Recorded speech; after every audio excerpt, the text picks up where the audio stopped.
Good afternoon, sports fans. Today is the final day, the final show of 2022. Here I am, Sean Palmer. Wow, I got a laundry basket in back of me. That's awesome. Let me move over so we don't see that anymore. There we go. Okay, great having you here for our final show of the 2022 year. Seth Cavins will be on his way. He just returned from Florida, so getting himself in gear in the cold weather. Here he is. It was 40 degrees down there. It wasn't like I was hitting 90. No, it's funny. I'm watching Syracuse play right now. 28-13, they're down in the Pinstripe Bowl. And it's funny because all my friends had said, if they make the Pinstripe Bowl, there's no way we're going. There's no way. It's going to be damn cold. No chance. If you look at that stadium, it's like 90% orange. Like there are so many Syracuse people there. Well, because everyone from Syracuse is from a 50-mile radius of New York City. So, Of course, they're all there.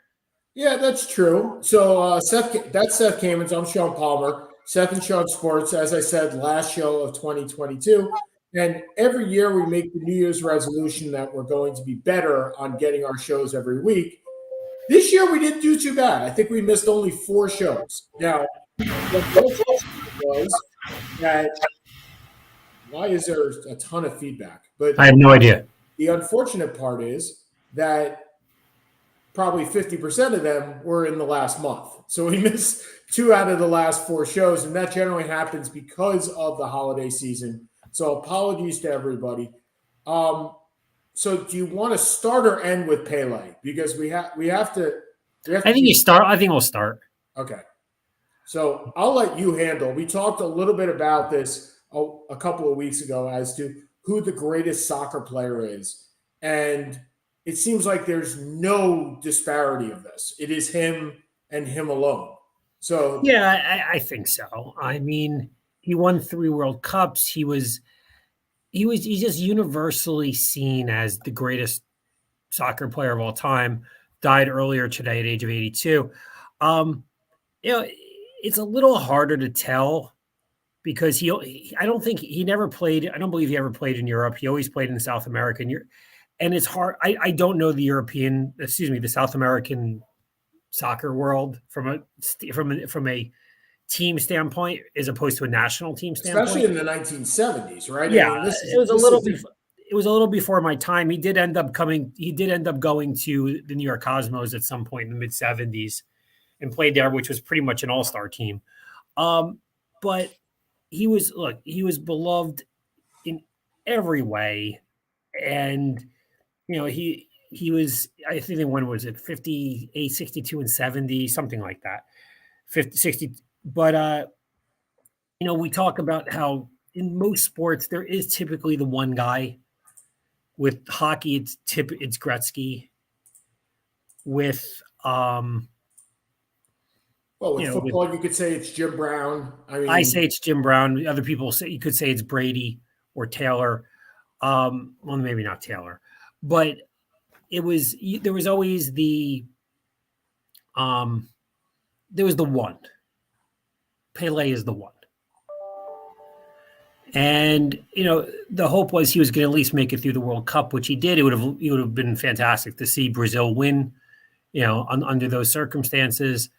But he did get to see possibly his successor as the greatest player of all time, Leo Messi, finally win a cup. Well, and that's my question. Is that going to change? We say universally it's Pele. Is Messi – is this a situation where it's Bill Russell versus Michael Jordan? I don't think so. And not because of championships. It's because people just didn't see Pele play. So – like you and I have this conversation with your dad, right? Your dad swears that Bill Russell is the greatest player he's ever seen. That's fantastic. You and I have never seen him, so we can't make that claim because we certainly not the greatest player we've ever seen, literally. No, we see highlights. Right, we see highlights. So you don't see Pele play anymore. Nobody in the last 25 years has seen Pele play. And there isn't a lot of, quote, video of Pele down in South America. So you see World Cup footage, but again, you're seeing the equivalent of NBA highlights. So is it a question of those that haven't seen Pele are kind of lost in that situation where they're like, yeah, great guy, heard all about him, but we're living in the now, and the now is messy. Well, it's generational because for the people in the 80s and not for the people in the 70s, it was Johan. For 60s, it was Pele. For 70s, it was Johan Cruyff. For the 80s, it was really Maradona.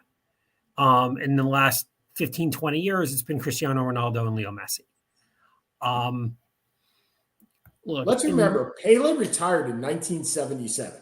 Right. So Pele retired 1 year after you and I were born. Like, exactly. Just putting it in perspective, right? The last time that he kicked a soccer ball in a professional team for the Cosmos was 1977. So you're kind of at the point where, and he was only acquired in 1975 by the Cosmos. So he played there 2 years. So you kind of say, all right, what do you're seeing the remnants. You're seeing the Michael Jordan in Washington. You're seeing the last bit of this guy rather than the prime of this guy. You can even say you've seen the Gretzky in St. Louis or the Gretzky in New York with the Rangers, right? I mean, Gretzky, my favorite line from Wayne Gretzky, and I said this on the show a couple of weeks ago, maybe it might be a month ago at this point, is when somebody said, hey, Wayne, you scored 9 goals last year. That was a pretty good year. And he goes, a pretty good year? That used to be a pretty good weekend. Right? I mean, not a week, a weekend. So now we're getting to where Pele is, and you kind of saying, all right, you in the U.S. in 1977, when there really wasn't even a whole lot of coverage even back then, how much was really seen? And you have the myth, and I think the myth is maybe greater than what he actually was. I don't know. I never saw him play. Look, you can only gauge by so many things, and when it's before we would have an ability to see it, and we don't really see, you could see clips on YouTube, but it doesn't really resonate. I mean, look, he scored, I'm just looking at it off of Wikipedia. Yes. 775 goals in 840 games and 1,300 goals and 1,390 career appearances, which encompasses everything. So he was a monster. He was an absolute monster. I mean, this. Yeah. So to me, that's. Yeah. Was soccer what soccer is today worldwide? Was it better? Was it worse? What? It was. I don't think better or worse is the right way to put it. I get it. You're competing on the big six. Hockey, it was the big 6 versus 30 teams right now, or basketball was 12 teams versus 32 right now. I don't know. I am not an expert on. Oh, what a great pass by your quarterback! You got intercepted. I'm not an expert on South American soccer in the Corinthians and Sao Paulo, like in Santos. I'm not an expert on these things. But I know a lot of teams in Europe, like Real and Man U, and tried to sign him, and he just never went. I'm just reading this right now. Actually, the government of Brazil declared him an official national treasure to prevent him from ever being transferred out of the country. Now, to be fair, I don't think I've ever seen that used before. You were being sarcastic. Thanks. I went back and looked at the pass. I appreciate that. Thanks. Anyway. Okay. You just said great pass, and I went back and looked at it. Garrett Schrader. It looks like there was a penalty, so you're okay. You just got sacked. Fantastic. Anyway, now I got the game back on. Okay. So his death obviously puts a little bit of a sour on the World Cup year, but we haven't even talked about the World Cup since it's ended, and Argentina pulls it out. And Messi is crowned, I don't know, I dubbed the Duke Messi, right? Who you now are the greatest of all time, or maybe not. And aside from Messi, does anybody gain anything out of this other than Argentina won the World Cup? Okay. But I mean, even personally, we hear about Messi going up the chain, going up the ladder. I mean, look, it's all relative. You have the guy from a get-go from Holland who's leaving to now go to Liverpool because he had a really good year. This is a showcase, right? Yeah, I mean, it's a showcase. If nothing else, I view this as the G League showcase for soccer. Right. It's a showcase for players in some cases to be able to move up into better teams, better leagues, so on and so forth. I mean, if you watch, and look, it was a pretty tough day for me, if you remember. So I had to miss the first half of the game, but the game was enthralling.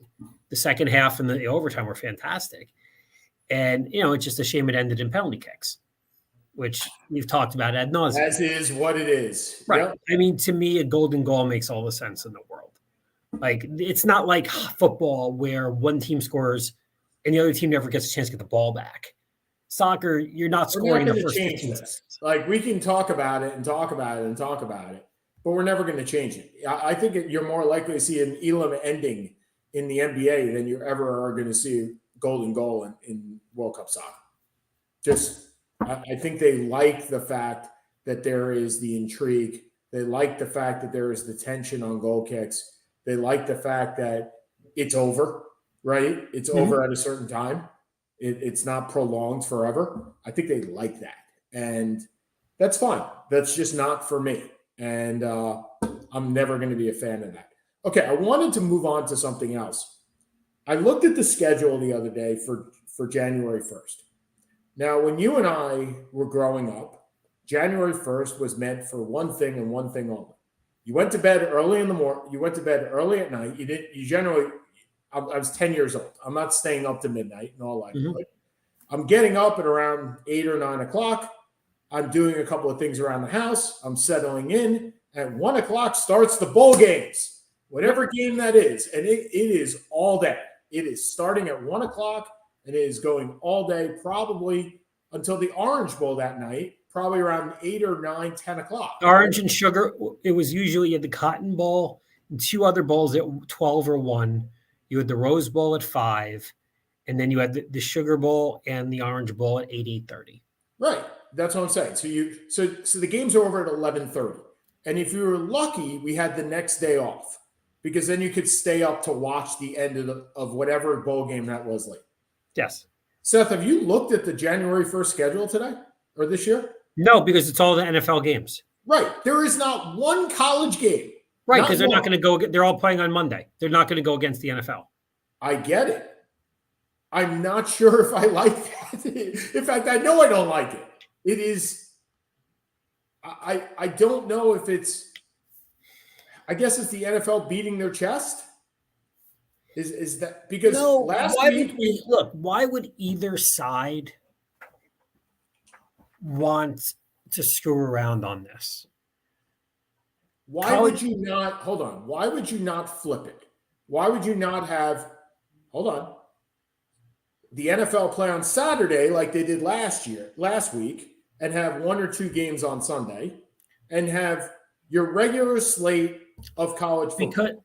Because number one, college football wants there to be no competition for its national semifinals, which are on Saturday, 4:30 and 8 o'clock. I can see that. Which are horrendous, by the way, having them on New Year's Eve. Yeah, it's silly. It's asinine. Yeah. But again, so is the NCAA. So, look, I would rather all of it be on January 1st also. But on the other hand, the NCAA is not going to try and go up against the NFL. It's not going to happen because you're never going to win. Probably because the network partners won't play ball. Right. That's basically where it is. I mean, you have Fox. What is Fox supposed to televise? You have. I think they get the Big Ten championship game, right? Yeah. Right. But you also have, 8 other games so you're stuck. So whether it should be the NFL on Saturday, because they want special time for the semifinals. Should they be on Monday night? Maybe, but look, you got a Monday night game also. You actually have a great Monday night game this year. It's by one of the best I can remember in Buffalo, Cincinnati. So you're not going to want to go. You want to just avoid competing against each other, and you can't really have most of the games on Saturday and a game Monday night. I realize you can. We had it last week, but it's not what it's supposed to be. Yeah. Okay. So, I think it ruins some of this, and maybe it's already ruined. Yeah. I mean, come on. Maybe I'm a truist. Like at the end of the day, you know this, right? I like to think the things were. I get off my lawn. I get it. I get it. I want things back the way that they were, and they're not going to be that way. And in fact, they'll be even worse when there's a bigger playoff. They will, and this will extend out through probably the end of January because the NFL is going to be. They'll extend 2 more weeks. The college football playoff will extend 2 more weeks because that is when the NFL playoffs will start. They will extend all the way until the NFL playoffs start. Well, the NFL only has 1 week after this, so it's only going to extend 1 week past this. Right, but I think they'll play wild card weekend. Like, I think they won't care. I don't think so. You have a month off pretty much for most of these teams. So I think instead of having a month off, you'll have 2 weeks off. I think it'll go back into December. Earlier? Yeah. Well, once again, the student wins out, right? Because, I mean, let's play during finals. Because that makes a lot of sense. The student always wins out. Okay, talking a little bit about what we do have going on here with regards to the college football playoff. So we have 2 pretty good games, right? I hope. Not overly confident. What do you mean not overly confident? Ohio State hasn't really been that good all year. And look, they were 11-1, but Maryland gave them a run. A bunch of teams gave them a run this year. Michigan wiped the floor with them for the most part. And despite as talented as they have been, nobody really feels that. A bunch of the Ohio State wide receivers, I think, have already left for the draft. I don't think it's going to be that good of a game. I think in name it's a good matchup. I'm not sure in practicality it is. And Michigan, TCU, I really hope TCU makes it a game, but it always kind of feels like that 4th team that barely gets in that everybody's kind of rooting for is the underdog. Last year was Cincinnati. Another year was Oklahoma. Another year was Michigan State. They always seem to get their ass kicked. Yeah, and it's unfortunate because I am rooting hard against Michigan. So as most of us do who didn't go to Michigan. Now, here's my big question: if it's Michigan and Ohio State, who are you rooting for? Michigan versus Ohio State in the final? No. Won't care. I think what would be funny then is if Jim Harbaugh left the day before to take the Indianapolis job. Yeah, I get it. Hold on. Yeah, I get that, and I think I'm rooting for TCU in Georgia. Well, yeah. I mean, I'm in Georgia, so I got to root for Georgia inherently. And TCU is a good story. TCU is a fantastic story. Does TCU have a shot? I mean, look, we say this every year, right? We say this every year. I mean, I don't think Michigan is particularly a juggernaut, but they played really well against Ohio State. They've beaten some good teams. They're certainly worthy of as the number 2 team in the country being there. Do I think they are do I look at them like an LSU of a couple years ago with Burrow, Chase, and Jefferson, or a Clemson team led by Trevor Lawrence? No. So who's sitting out of this game? Is anybody sitting out of this game? Not really. I don't think anyone is sitting out of the Final Four. So I was listening to, obviously I'm watching the Syracuse game, and one of the announcers, and I don't know who they were, said it'll be interesting to see when they expand the playoff if there will be less people that drop out of the games because for the draft. Yeah. And the color commentator said, I can't believe anybody would drop out. And I'm like, dude, you are so beyond your scope if you don't think anybody would drop out. I still think it's going to be a problem. I still think you're going to have teams have players drop. I think it'll be lessened. I think it's a lot easier to justify when there is a national championship in sight. You and I have had this argument before. You're frozen, dude. Oh, sorry. You're frozen. I didn't hear what you said. All right. And there you go. Sean and I have had this discussion before. I don't think It's going to be less. Okay. Oh, Yeah, what I was saying was only if they care about it, though. But I think most of the people who would be leaving early for the draft are people who look. It's not like basketball where you're one and done.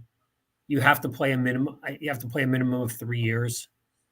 So it is a little bit harder to justify having put heart, sweat, guts, blood, all that jazz in for 3 years. Yep. And you hit the pinnacle. Yep. And you say, screw it, I'm leaving. Do you think the NIL helps it? It does. I mean, the NIL is ridiculous because there's absolutely no. It's just beyond everything. If you were asking me, and we didn't have this show last week, but if I was asking Santa Claus for something for 2023, I'd be asking for federal legislation around the NIL, where it is the same for everybody, where there are, and look, do I think Congress has any place to be in the NIL, to be in college athletics? No, not at all. Zero. Zippy. None there. Nada. Zippy. I like that. Zippy. Nada. However, if this is going to exist, somebody please put some rules down so we don't see $5 million offers for quarterbacks. Supposed $5 million offers. Yep. For quarterbacks. Just somebody put some rules around it that everybody can play by. And we'll get back to brown bags or gym bags with Eric Dickerson. Right, cash, right? I mean, look, let's put it all out in the open, and let's put our bags next to each other, and everybody's going to give this guy $1 million. Who's going to give him $1 million? Who? All the offers are the same. Who are you going to give it to? And I mean, look, Adam Weitzman, who is like the super guy up in Syracuse, the super booster. Was that the guy that was on our show a while ago? No, it was Joe Pazanski. No, I know who Joe Pazanski is. Joe Pazanski's the writer. What are you talking about? I don't know who you're talking about. We had someone on specifically about NIL who was a Syracuse grad. No. He's from George Mason. He's a compliance director. And we might bring him back on. It's a good time to bring him back on, actually. But Adam Weitzman is like the super booster. He makes over $100 million a year, has all the connections.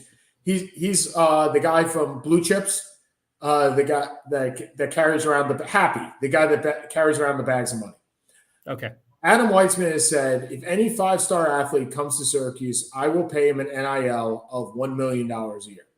He has said he'll do this for 2 athletes per year. My God.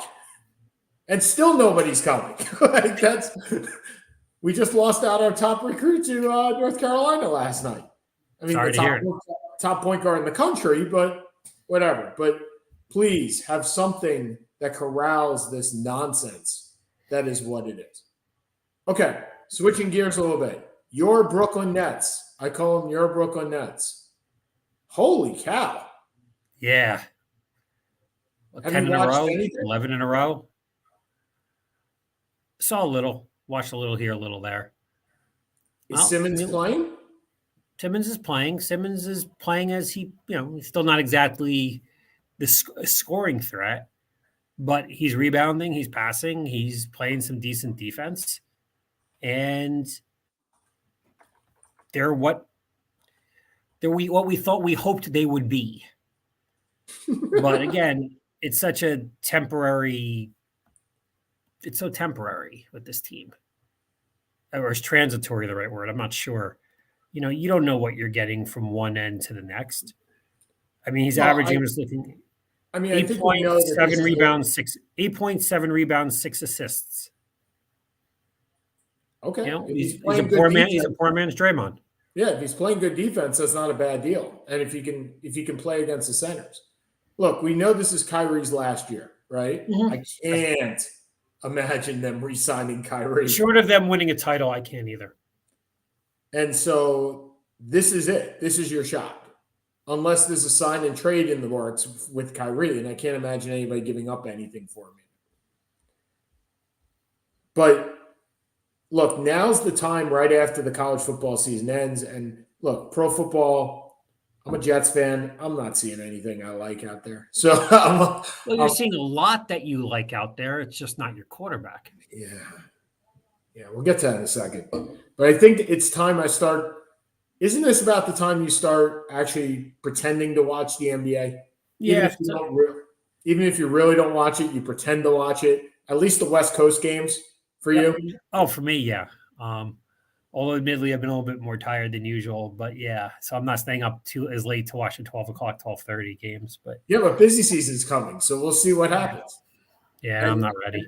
And hopefully you're streaming everything because the Pac-12 may be stream only next year.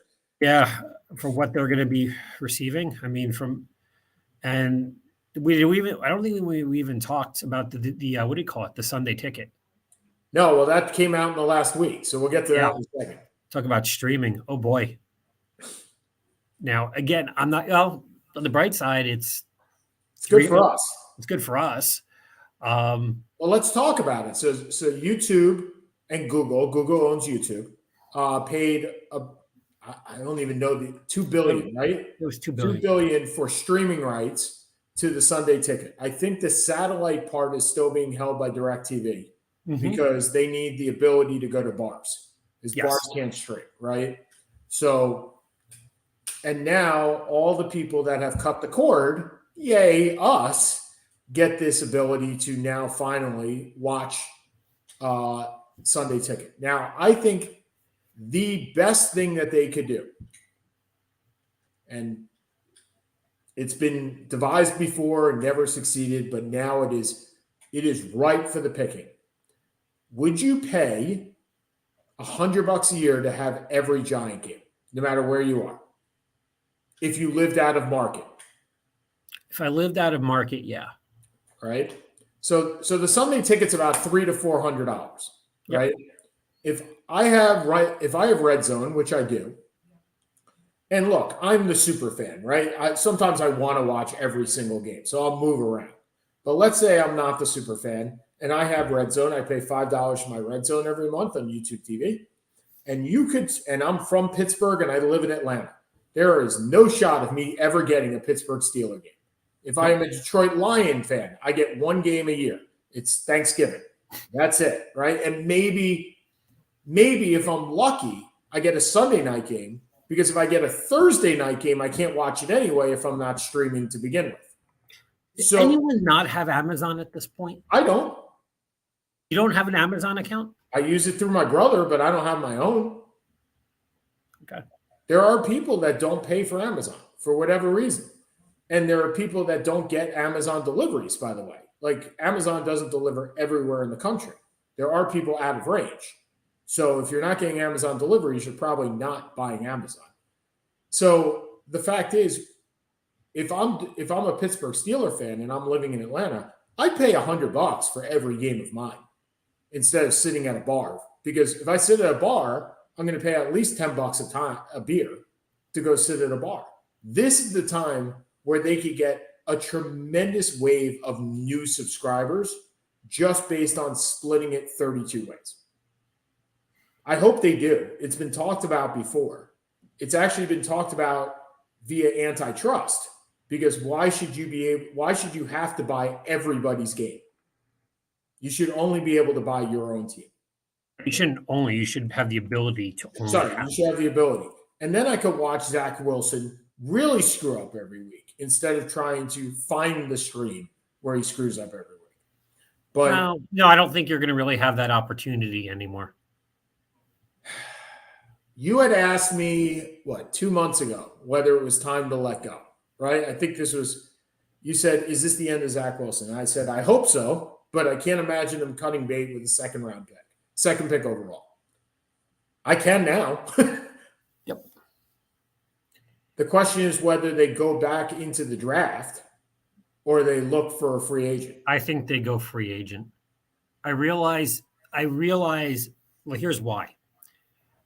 I realize that the issue is, one of the great things about having Wilson is you have a rookie contract. Yes. The practicality is assuming you have a decent running game, and we don't know what Hall will be when he comes back or when he's coming back. You have good receivers if healthy, a good line. I mean, the line's just not been healthy. Your defense is very, very good. You're a quarterback away from being interesting. Are you a I'm Tom still not Brady going to. away? No, I don't think Brady's the right call at this point. I mean, I don't know what Brady has left. Look, this is a Brett Favre situation, right? This is remember when the Jets brought in Brett Favre? This is a Brett Favre situation. Rex Ryan had a great defense. He had a great line, and he only needed a quarterback to fill it. So who are those Is it Ryan Tannehill? It may be more of a Garofalo, and maybe it's a Derek Carr. By the way, I thought your numbers were wrong this morning. Carr has a $40 million a year contract, not 20. Carr has $25 million guaranteed, has absolutely no guaranteed after this year. So It was a 4-year, $100 million extension. 3-year, 121. 3-year, 121, right? But that was an extension based on what? Base salary. What did he have to begin with? It was an extension off of his previous, which was $17 million. 17. Hold on. He had a 4-year, $5 million. Okay. Yeah, it was a 4-year in total because he got 17 up front. So 17, 32, 41, and 41, 82, 1. That's the 113, and then 120 divided by 4. So he had a $30 million. Okay. You're right. I thought it was 25. But okay, so the question is, he gets cut. You got a reasonable buyout from the team at $5 million, $6 million. Oh no, there's no buyout. There's no buyout. Okay, so if they cut him, it's a $25 million on the cap. They don't owe him a damn thing. No, I meant it's $5 million on a very reasonable cap hit. Let me rephrase. Oh yeah. Oh, they're cutting him. There's no doubt that unless they're going to trade him. Okay. You can't see a team like the Redskins making a trade for him again. They just gave up 2 seconds and he's third. Not Carson, but because Carson Wentz was. But everyone knew what Carson Wentz was. Right, but my point is, how do you keep giving up draft capital for this? Because what does Washington need? You're not getting a top 3 quarterback with where you're picking. Somewhere between 15 and 20. Right. Levis won't be there. Levis won't be there. Stroud won't be there, and Young won't be there. Correct. So you can take Hernan Hooker, who's coming off an ACL tear. You can take Richardson there. You can take Richardson, but Richardson does not fit Washington. Correct. Washington wants more of a game manager. Okay, so if you want to trade for Derek Carr, you're certainly not trading for that contract. No. But, well, I don't know. I mean, the question is, what do you do? Who's going to trade for? So who's going to trade for that contract? The Jets? But here, nobody. That's my point. So fine. So then he gets cut. He gets cut, and then we're dealing with this again. Right. And then you're looking at something where I think is similar to what we were talking about with Daniel Jones. You're looking at 3 years at $25 million a year. With 1 year or 2 years, with 2 years guaranteed? With 1.5 years guaranteed? Something along those lines. Probably 2 years. Now, if you do trade for the contract, for our listeners looking at it, he has it's on a year-to-year basis. He has absolutely no guaranteed money if you trade for that contract. He would have, if you dump him after this year, it's $5 million. If you dump him after next year, it's 3 and then 1.8. But understand that his cap number is 34 next year, and then it's 43 and 43. You're not taking on that, Seth. Yeah, I agree. You're not trading for that. You're just not. Yeah. So pretty much he gets cut. And there are 8 or 9 teams who are looking for a quarterback. Well, let's look. The Jets are looking for one. Titans are looking for one. The Colts are looking for one. The Houston's looking for one. The Raiders will obviously be looking for one. Commanders is 6.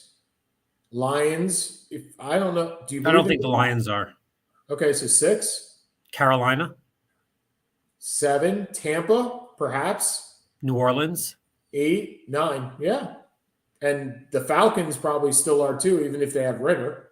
10. Yeah, something along those lines. And the Cardinals need to get a stopgap. So 11. Maybe Ryan Fitzpatrick will come out of retirement. It kind of seems like a fit. Seems like a fit for him. My God, that beard just gets better and better. And his style is amazing.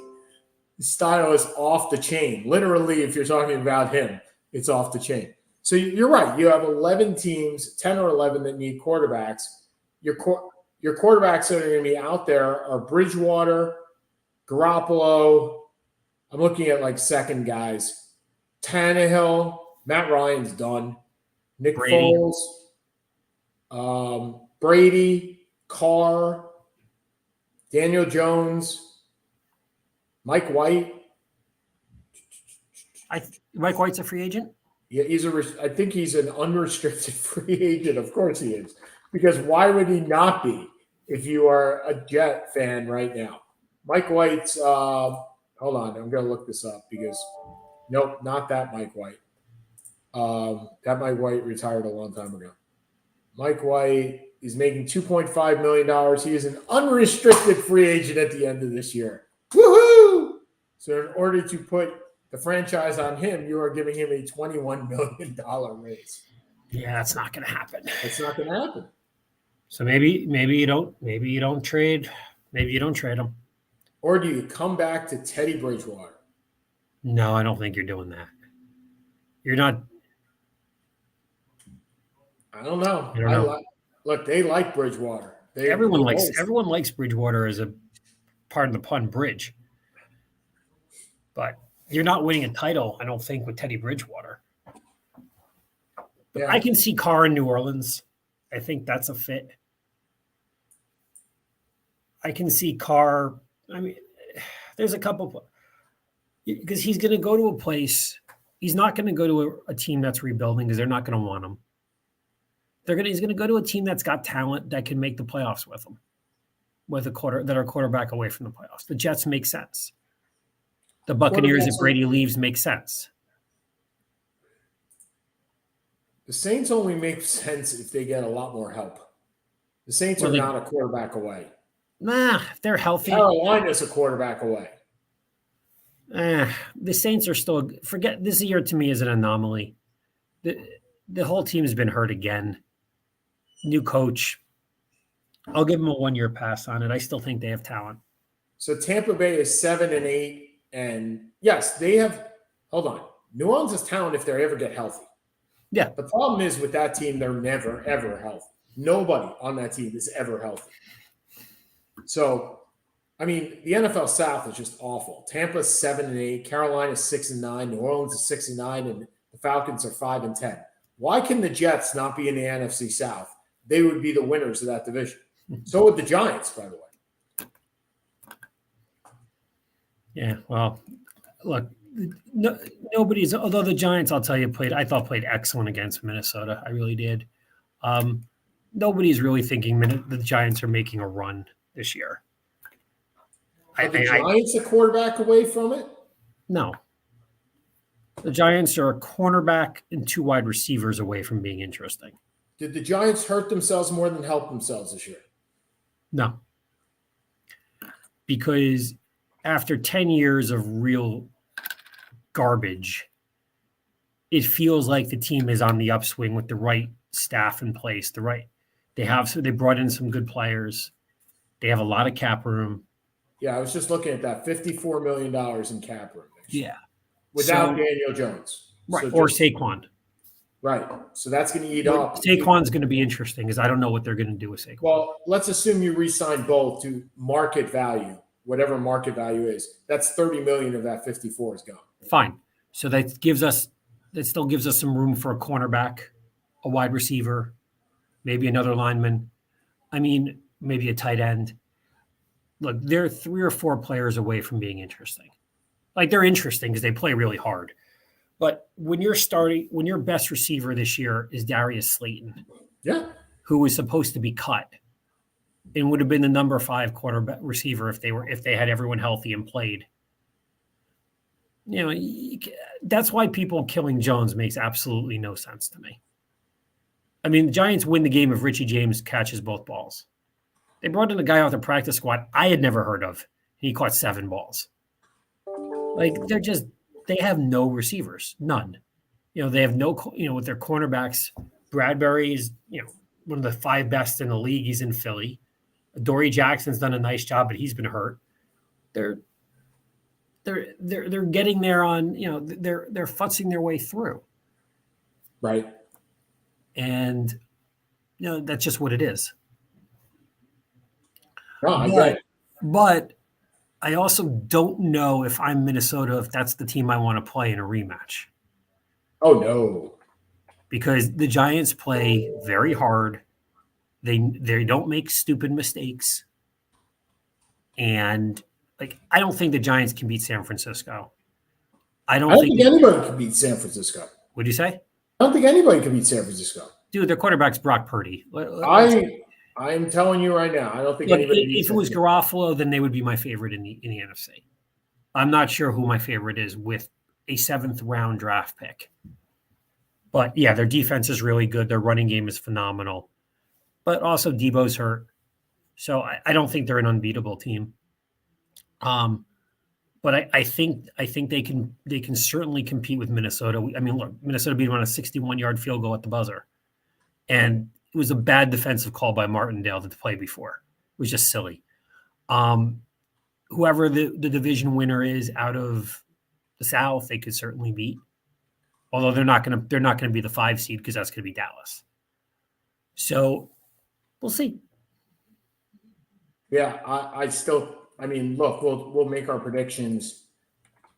Well, we'll make our predictions next week after all the playoff spots are all wrapped up. But I think if you're asking me right now to make one, yeah, I'm full on board with San Francisco. Full on board. I think the defense. Look, if nothing else, the Giants proved you don't need to have a great quarterback to win a Super Bowl. Twice. Twice. Actually, 3 times. 4. You want to put Phil Simms in there too? Phil Simms was a good quarterback. I'm just saying you don't need a great quarterback to win one. Yeah. I'd make the claim, quite frankly, I thought Hostetler was a better quarterback than Simms. Overall, I think for that one game, Simms is better, but I think overall, I'd probably put. I would take Simms. Simms is the best Giants quarterback I've ever seen. The Giants proved it. The Ravens proved it. The Bucs proved it. The Redskins proved it. You don't need a great quarterback to win a Super Bowl. To be fair, there's also a difference between Phil Simms or between Eli Manning and a 7th round rookie from Iowa State. Okay, is there a difference between Mark Rippon and those guys? Mark Rippon won the didn't he win the MVP that season? Yes. No, not the MVP in the league. Was it just the Super Bowl? I think it was just the Super Bowl. I don't think Mark Rippon's won an MVP in the league. Hold on. That would be I don't think so. I'd be shocked. No, I may just be wrong. I would be shocked. Mosley, Theismann, Marino, Allen, Taylor, Elway, Boomer, Montana, Thomas, Young. Rippon went to, yes. He did not. He did go to the Pro Bowl that year, though. Okay, well, he played more than 3 games. You can't put that on Purdy. Purdy didn't have an opportunity. Rippon threw for 3,600 yards, 28 touchdowns, and 11 interceptions. So Rippon was not an average quarterback. It had a pass rating of 97. Can we also make the claim that in that year, Rippon probably had the best 3 wide receivers, certainly the best 3 wide receiver trio in the NFL with Clark, Monk, and Sanders? I'm not even sure if Monk was still there at that point. Sure he was. He was always there. Monk lasted forever. And I'm not quite sure I would put him over Jerry Rice, John Taylor, and whoever the 3rd receiver is. It doesn't matter. Or Michael Irvin, Alvin Harper, and whoever the hell the 3rd receiver was there. So no, I will not concede you that point. Wait, Rippon played which year? Which year was Rippon? Rippon was the 91 title. The 91 title, which Thurman Thomas won the MVP. Okay, hold on one second. Now you just got me engaged. So now I got you engaged. Rice was number 1. Gary Clark was number 5. Taylor was 8. Irvin was 9. Monk was 11, by the way. Okay. So you have 5 and 11 are Redskins. For what, catches? Yards. Okay. No, that's touchdown. Sorry, that's touchdown. Yards. Irvin's 1. Clark is 2.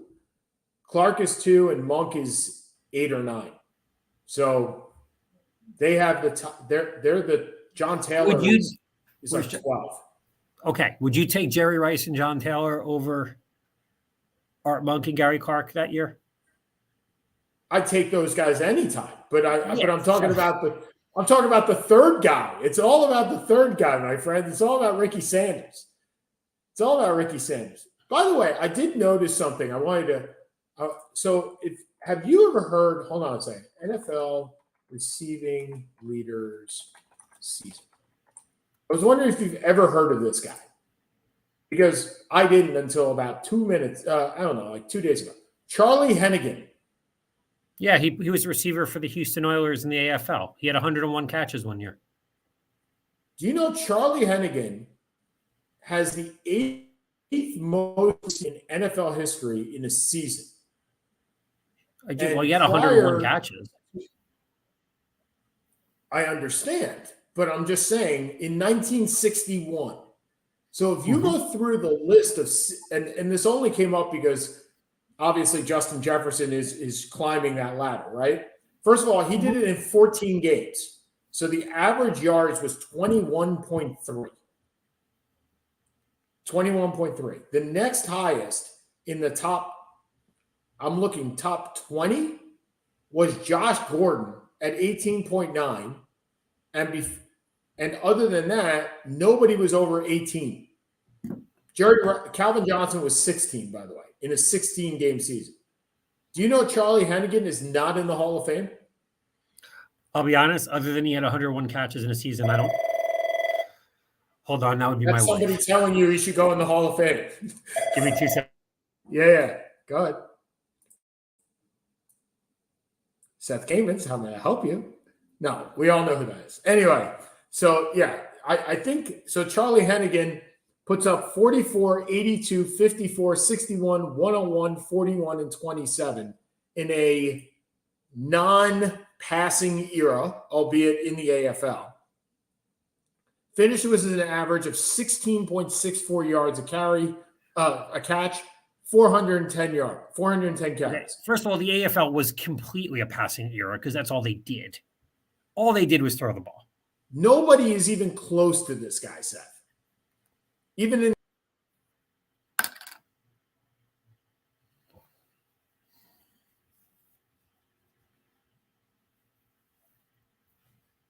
that's what you call killing yourself on the screen. What was that? In the top 50, there is not the only other AFL guy. There is none. Oh, there is. I'm sorry. There is. Guess who it is? Charlie Hennigan. In 1964. So in 1961, he goes for 1,700 yards. In 1964, he goes for 1,500 yards. There is no other player in the AFL on this list. Lance Allworth was much later. No, I mean the two AFL receivers that you think of first and foremost are typically Lance Allworth and Don Maynard. New York Jets. Exactly. Hennigan, I don't know. I don't think he played very long. So Hennigan had 420 catches. No, he didn't play very long. I needed to go back and look at that. And Allworth had 542. So he also played 4 more years. I think Charlie Hennigan is becoming my new Tim Raines. I think this is really going to be an email to Peter King and asking him why Charlie Hennigan is not in the Hall of Fame. Is this a Terrell? Oh, it looks like this is a Terrell Davis thing. Yes, that's my point. No, he's become my Tim Raines in that I think he's become my this is my guide in Hall of Fames. I need to get this guy in the Hall of Fame. He's by Burt Blyleven. I need to get this guy in my Hall of Fame. I don't think it's happening, man. I'm just looking at his stats. He had 2 great years, 1 good year, and 4 average years. I don't see it. That sounds very much like Terrell Davis. Good luck on that. It sounds very similar. People had heard of Terrell Davis. Right, but that's the point. He gets in via the seniors vote, where nobody's heard of any of those By guys. the way, you just scored a sensational touchdown. Are you being sarcastic again, or is this actual real? I don't know. Why don't you take a look and find out? It's not helpful. All right. It's not supposed to be.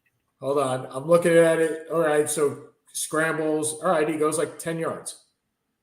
All right, that wasn't – he scrambled. Yay. Okay. Well, he scrambled in 4 different ways. Yeah, but we're still down. We're down a bunch. Well, yeah, I didn't say you were good. You're not Kansas. All right, so let's talk about the unfortunate player that died. Yeah, the timing on it's interesting, isn't it? Franco Harris? Yeah. 50 years to the day of the Immaculate Reception. Well, I know we talked a little bit about this last week or 2 weeks ago. Did you host last week by yourself or no? I did not. I was not able to do such. So I guess we didn't do it because he died only a week and a half ago. The most famous catch ever in NFL history? Or is it the catch? Him or Dwight Clark. Right. It's either him or the catch, right? Again, it's generational. For him, it's the 70s. For Clark, it's the 80s. For people in their 20s and 30s, it's probably David Tyree. And, I was thinking Santonio Holmes. No. Trust me, if you're a Pittsburgh fan, you remember that. Yeah, if you're a Pittsburgh fan. Here's the thing. If you're not a Giants fan, I don't think you remember David Tyree. Of course you do, because it broke up the New England undefeated season. Okay, fair enough. That's why you remember it. Because of any – I mean, look, it's an amazing catch. But that Super Bowl broke up the 17-0 team, which would have gone down as the greatest team of all time. Have you seen, and this was put out, I'm not sure if it was by Peter King or somebody else, the record that they had before Franco and after Franco? Yeah, it was like 26 and 74 before him and 74 and 26 after him. Amazing. And it's funny, he doesn't really get mentioned very often. Well, that was going to be my point. He's your Kareem Abdul-Jabbar. He's going to get lost to the annals of history. Yeah, and I don't know if Kareem will, we disagree on that because Kareem from a social impact state has become almost bigger as he's gotten older. Yeah. But when you mention the top 5 running backs of all time, and when we started watching football, Franco Harris's numbers were number 2 number 3 behind Brown and Simpson. Yeah. So, but nobody mentions Franco Harris as a top 5 to 7 running back of all time. Can you make the claim that most of the running backs in the 70s are going that way? Earl Campbell, Tony Dorsett, Chuck Foreman. I'm not putting it does feel like a dead era. Right? The one name that doesn't. It's the centers of the 70s for the NBA. Yeah. It does feel like the 70s are just a dead era in general for life. I mean, thank you. We were born, but dead exactly. for everybody else. Well, think about it. In baseball, you had the A's of the early 70s. Yeah. Does anyone ever talk about how great 3 championships in a row were? I mean, no. It's only happened once since. Is it because I think especially if you're a New Yorker, right? Because you lived through the 1969, which might have been as you said a couple of weeks back, the greatest year in New York sports history, right? And then you have a dead period for the Jets, a dead period for the Giants, a dead period for the Yankees, the early 70s. The Mets, luckily in 73, but that was it. A dead period for the Rangers. There were no Devils, and the Islanders just came in existence. So there was no New York sports that you could say, yeah, the Knicks. No, you got the Knicks. The Knicks in 73. That's true. But, yeah. And maybe it's because I don't want to say East Coast bias because we certainly don't I don't think we primarily talk about the East Coast, but growing up, that's what we saw. Right. And also there was no cable TV. there was really nothing was really televised. But that is why there are more Steeler and Cowboy fans than any other team, is because the Steelers and Cowboys always won. Yeah. So the playoffs were always on TV. So you have more Steelers and Cowboys fans. Okay. We got 5 minutes left. Look, the Franco thing really got me. I'm not sure if you watched the ceremony. I did not. Dan Rooney was amazing. He's like, look, the big guys should be here. And there was not a dry eye in the house. And of all the players, it's interesting that the only one that I believe is still alive of those big guys is Joe Green. Joe Green. I mean, that was the most dominating defense until the Ravens or the Bears, right? Those would be you got the 70s was the Steelers, the 80s was the Bears, and the 90s was the Ravens. I don't know who you put in for the 2000s, but I'm sure we can figure one of those teams out. But those guys, like every other sport that we keep going through, and we just heard Pele today, they're not going to be around for much longer, and it's unfortunate. Yeah, speaking of not being around for too much longer, my dog died, which was kind of weird. Oh, I thought there was something else I forgot. Not that I'm aware of. Good. Which is why I missed the first half of the what do you call it? Of the World Cup. She had a stroke that night, and we had to put her on there. So Sean knew her well. Sean included her in his best man speech 8 years ago. She was 16 and a half, and she was a lot of fun, and I miss her dearly. So love you, Layla. Love you, Layla. I'll miss you. No, I'll miss her. To all of our fans, a very happy 2023, or at least the beginning of 2023. We will be back next Wednesday with our first show. Or do you want to do it while we're together? When are we going to be? We can do it Friday. Yeah, maybe. Well, we'll decide. We'll probably do it Friday afternoon then. Yep. So we'll be back. We'll be back on Friday afternoon. Have a happy New Year. Have a happy New Year, everybody. See you later.